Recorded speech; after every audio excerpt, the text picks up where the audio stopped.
Well, we should know soon what time the suspect will be appearing in court in D.C. Meantime, FBI agents have been going door to door in his neighborhood in Southern California looking for footage of him.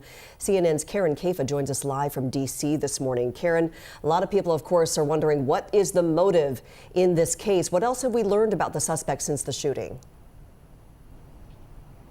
Well, Mimi, that is exactly what investigators have been trying to piece together this weekend. And when that arraignment in federal court takes place a little bit later on today, we may learn more pieces of the investigation. As you said, the FBI was going door to door yesterday in Torrance, California, where the suspect lived, to try to come up with some information, more of a profile of this 31-year-old suspect who is said to have been a teacher. He got on a train in California earlier this week and made his way to Washington, checked into the hotel where that White House Correspondents Dinner was taking place not long before the incident took place at the hotel on Saturday night. Authorities say that he sent a letter to his family describing his political anger and saying that he was going to target administration officials. Yesterday, the acting U.S. Attorney General Todd Blanche said the suspect was not cooperating with authorities. So what we do learn today may be key to what investigators have turned up in these very early hours so far, Mimi. And this shooting, Karen, too, happening at the Hilton. They called it the Hinckley Hilton, some do, because this is where President Reagan was shot back in 1981. So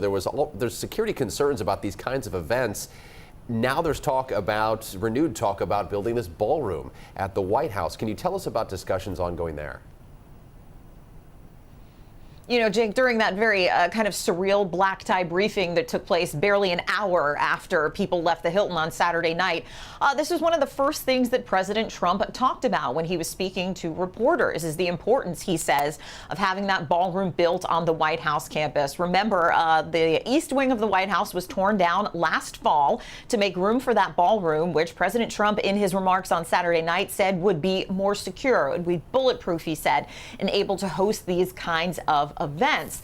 Of course, this has been caught up in a legal battle, but President Trump really wants to see that progress made. And of course, security and around big events like this really coming into focus, especially this week.